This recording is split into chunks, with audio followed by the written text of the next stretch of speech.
जिस पार्टी में आप पहले थे यानी कि तहरीक इंसाफ की, कि खुदकुश हमला किया और तबाह बर्बाद कर दिया, तो तहरीक इंसाफ को आप लगता है कि सियासी अमल में होगी? तो ये पॉलिटिकल पार्टी तो रही नहीं। अब हर बंदा क्यों परेशान है? मैं 16 साल मैंने इस पार्टी के लिए कुर्बानियां दी है, मैंने मारे खाई है, पर्चे झीले हैं, हमले हुए हैं मेरे पे। कौन सी तकलीफ नहीं है जो बर्दाश्त नहीं की? असद उमर ने, परवेज खटक ने, शाह महमूद कुरैशी ने, किस किस ने कौन कौन सी कुर्बानी नहीं दी? अब वो सारे क्यों मजबूर है? भाई रास्ता ही नहीं छोड़ा। सियासत तो हमने करनी है, हम सियासतदान है, हमें अल्लाह पाक ने सलाहियत दी है अपने मुल्क, कौम और माशरे की खिदमत करने की। तो जब आपने रास्ते सारे मसदूद कर दिए, इसमें हमारा तो कोई फैसला नहीं है। सही। फयाज चौहान के फैसलों के ऊपर तो नहीं जिना हाउस के ऊपर हमला किया गया। ठीक है, ठीक। फयाज चौहान की डायरेक्शन के ऊपर तो मियां वाली एयरबेस पे हमला नहीं किया गया। ठीक है। फयाज चौहान की डायरेक्शन के ऊपर जीएचक्यू के ऊपर तो हमला नहीं किया गया, या असद उमर की डायरेक्शन के ऊपर, या परवेज खटक साहब की ये डायरेक्शन भी तो अभी मालूम करना बड़ा जरूरी है, जो कि पहले भी कहा जा चुका है।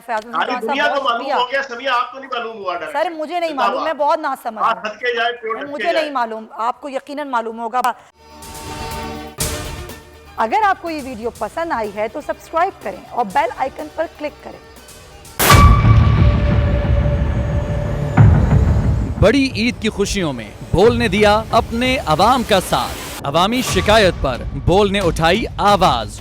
उधर पेशावर में आलाइशों को ठिकाने लगाने के लिए WSSP का खुसूसी ऑपरेशन शुरू हो गया है, जिसमें 3259 एहलकारों समेत 683 गाड़ियां हिस्सा ले रही हैं। बोल की खबर पर इदारों ने भी कसली कमर, लिया एक्शन। लाहौर में मुख्तलिफ मकामात पर आलाइशें जो है वो हमें सड़कों पर दिखाई दे रही थी, लेकिन उसके बाद जो LWMC है उनका अमला जो है वो उसके बाद फील्ड में निकला और उसके बाद आलाइशों को हटाने का सिलसिला जो है वो शुरू कर दिया गया, क्योंकि बोल है पाकिस्तान का नंबर 1 न्यूज़ चैनल।